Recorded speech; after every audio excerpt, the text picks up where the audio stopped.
स्वागत है आपके अपने YouTube channel Atharva education home science में। आज हम लोग इस चैनल पे यूपी टीजीटी पीजीटी पीपीएससी 4.0 के लिए कुछ इम्पॉर्टेंट क्वेश्चन लाए हैं जो आपके व्यक्तित्व से संबंधित है। और ऑलरेडी ये सारे क्वेश्चन पीवाई क्वेश्चन है जो कहीं ना कहीं किसी न किसी एग्ज़ाम में पूछे गए हैं। तो आज हम लोग उसी क्वेश्चन को देखेंगे, ठीक है।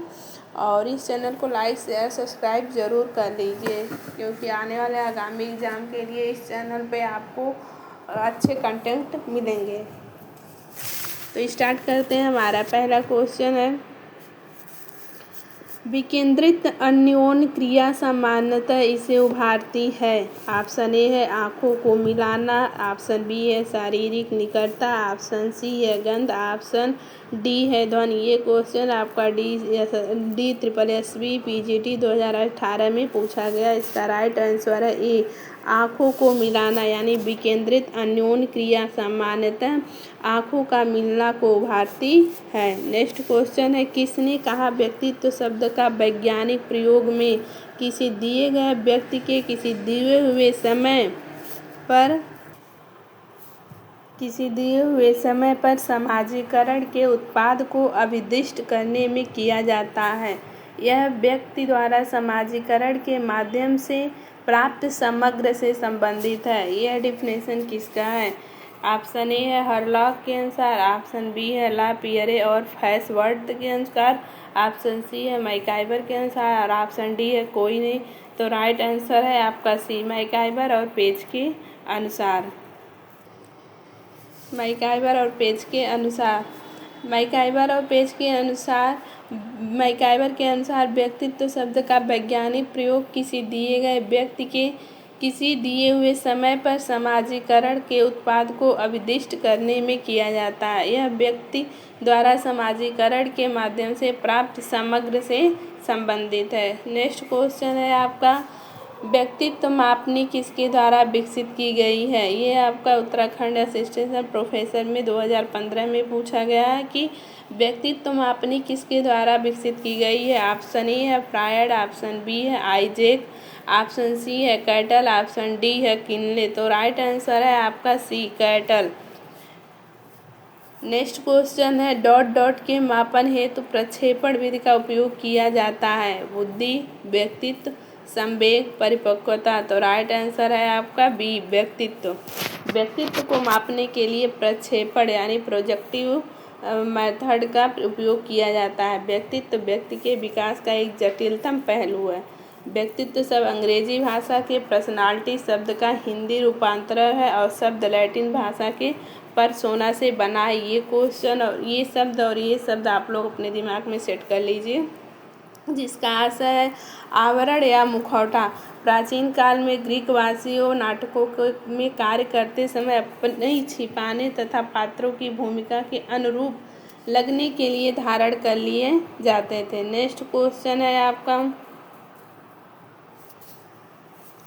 व्यक्तित्व के गुणों के बिग 5 तत्व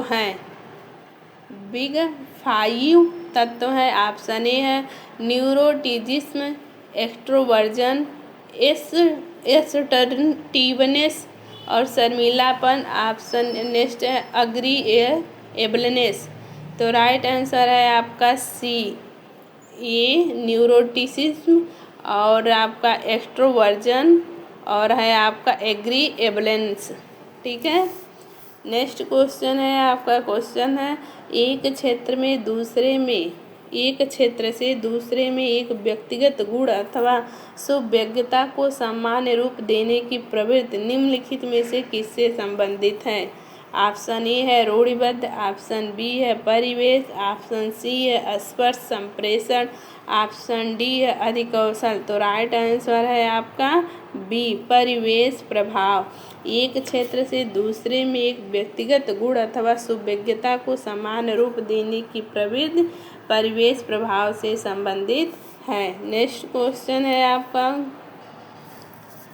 बातचीत क्या है? सुनने का कौशल है, बौद्धिक कौशल है, अभिव्यक्ति कौशल है, ग्रहणशीलता कौशल है। तो राइट आंसर है आपका सी, बातचीत अभिव्यक्ति कौशल होता है। नेक्स्ट क्वेश्चन है मार्सिया 1980 द्वारा संक्षेप में प्रस्तुत व्यक्तित्व परिस्थितियाँ थी। ऑप्शन ए है व्यक्तित्व उपलब्धि, ऑप्शन सी है मोटोरियम, ऑप्शन सी है व्यक्तित्व अग्रमापन और ऑप्शन डी है व्यक्तित्व भ्रांति। तो ये भ्रांति शब्द ही कट गया, तो राइट आंसर है आपका ए, बी और सी। तो इसका राइट आंसर है आपका ए। ठीक है, मार्सिया 1980 में व्यक्तित्व परिस्थितियाँ निम्न प्रकार की है: व्यक्तित्व उपलब्धि, मोरटोरियम और व्यक्तित्व अग्र समापन। नेक्स्ट क्वेश्चन है आपका व्यक्तित्व को प्रभावित करने वाले 2 कारक हैं: भोजन और परिवार, बुद्धि और भोजन, वंशानुगत गुण और तथा वातावरण। ऑप्शन डी है आर्थिक स्थिति तथा बुद्धि। ये आपका पीजीटी 2005 में पूछा गया है, तो राइट आंसर है आपका सी, वंशानुगत गुण और वातावरण जो व्यक्तित्व को प्रभावित करते हैं। ठीक है, वैसे देखा जाए तो व्यक्तित्व को प्रभावित करने वाले कारकों को मुख्यतः 2 भागों में बांटा जा सकता है। एक होता है जैविक यानी आनुवंशिक और दूसरा होता है पर्यावरणीय कारक। जैविक में होता है शारीरिक संरचना, रासायनिक ग्रंथि और स्नायुमंडल, और पर्यावरण की बात किया जाए तो सामाजिक, सांस्कृतिक और आर्थिक होता है। ठीक है, नेक्स्ट क्वेश्चन है आपका कि एंडोमॉर्फिक व्यक्तित्व होते हैं: दुबले, लंबे, जिद्दी, प्रसन्नचित्त, छोटे और मोटे। तो राइट आंसर है आपका डी, छोटे और मोटे। ठीक है, मनोवैज्ञानिक युग एक मनोवैज्ञानिक है, उन्हीं के आधार पर व्यक्तित्व को 3 प्रकार से बताए गए हैं। एक होता है आपका एक्टोमॉर्फिक, मेसोमॉर्फिक और एंडोमॉर्फिक। ठीक है, इसको इंग्लिश में अगर हिंदी में बात करें तो अंतर्मुखी, बहिर्मुखी और मध्यमुखी।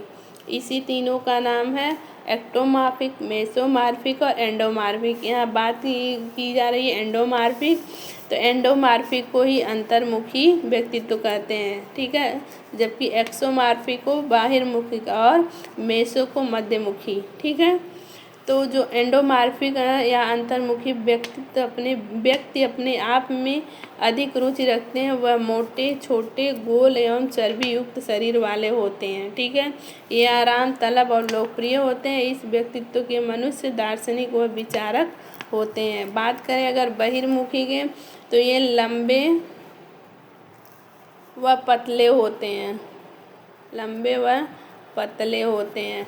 और मेसो के ये सुगठित या सुडैल मतलब सुगठित व्यक्तित्व वाले होते हैं, ना बहुत मोटे होते हैं, ना बहुत छोटे होते हैं, ना बहुत दुबले होते हैं, एकदम उनका स्लिम बॉडी एक तरह से होता है। ठीक है, नेक्स्ट क्वेश्चन है आपका क्वेश्चन नंबर है कि व्यक्तित्व विकास की 8 अवस्थाओं की व्याख्या किस मनोवैज्ञानिक ने की है? ऑप्शन ए है G.W. Allport, M.N. मन, एरिक्सन, फ्रायड। तो राइट आंसर एरिक एरिक्सन ने व्यक्तित्व विकास की 8 अवस्थाओं में बताए हैं।